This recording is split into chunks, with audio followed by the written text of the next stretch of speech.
So in this video, I'm going to talk about a residence trust, which is something that has been coming up more and more frequently at our law firm. And what this is a trust for your home that gets funded for the benefit of your significant other. So this is why people are setting them up. Sometimes when people are in a relationship, maybe they're got divorced previously and they have a new partner, but they don't want to get married to that partner. They prefer to keep that separate, but they're living together and they want to make sure that at the time of their death, their partner is not going to be ousted from the house, that they're going to be able to continue to live there.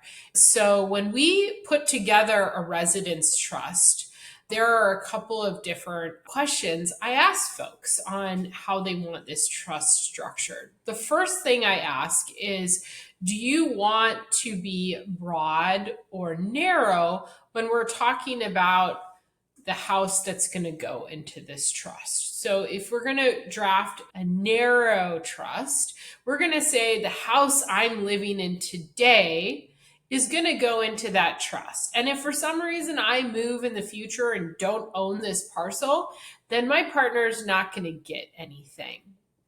And so that's a narrow way to write it. A broad way to write it would be to say the property that I own at my death that I'm getting my homestead tax credit on, which is presently the house that I'm living in, but could be a new house in the future, that piece of property gets put into this residence trust for the benefit of Sally, who is my partner. Now, then the question is, do you want to put in this trust, in addition to the house, money? Because maybe you want to have that money be able to pay for the expenses associated with the house: heating, internet, home repairs. So you have to think about, do you want to pay for this house in its entirety, or do you want your partner to dip into their own assets and pay for the cost to carry this house? If this house has a mortgage on it, do you want that mortgage paid off free and clear before it's transferred to the trust? Or is your partner going to have to pay off the mortgage or get it refinanced? So it's good to provide clarity on that. Now, as far as the household possessions are concerned, oftentimes my preference is to pass the household possessions to your partner unless it's documented on a side memorandum that you want it to go to a specific other person. So maybe if there's some valuable family heirlooms, you have it passed to your kids or certain family members.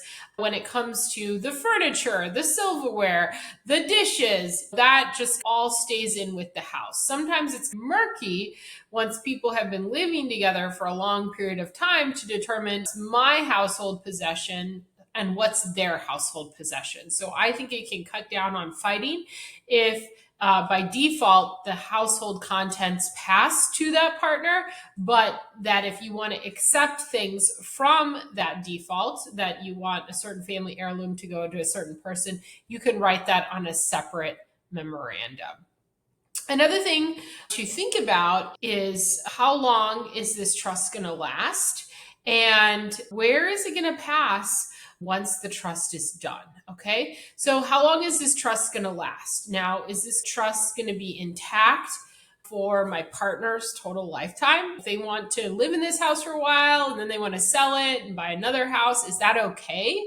Or let's say they go live in a senior living facility and they don't need the house anymore. At that point, does the house get sold and the proceeds distributed to your children? Or do we just keep this house in the trust while they're alive, even though they're in the senior living facility? So those are some things to think about, the ending of this trust. And then, of course, when the trust does end, where does it go? Oftentimes, people will set this up so that their partner can live in the house during their lifetime and enjoy it, but then the trust assures that at their partner's death, it comes back to their children, and the children essentially get to have the proceeds from the house sale in the future. So that asset, in a way, gets preserved for your children, but they just get it later on in the future.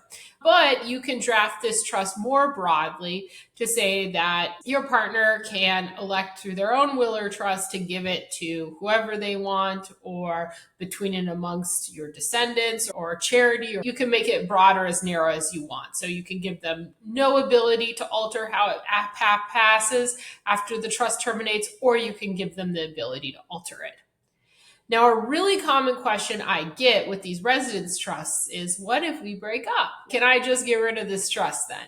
And it's tricky to draft within the trust document. If we're not together, this trust dissolves, because it can be a subjective thing on whether people are together or not. If someone does want to put in language similar to that, I recommend using more of a black and white rubric, like if so and so is not living with me in the house at the time of my death, then it doesn't go to them. But I think best practice is that if you are not together, you update your estate plan and get rid of this potential inheritance for your partner, so that it leaves out any ambiguities and room for argument at the time of passing. If you want to learn more about estate planning, subscribe to our channel. We are releasing videos all the time so that you can learn about all sorts of different estate planning techniques. Hit the like button, and we hope to see you soon. Bye.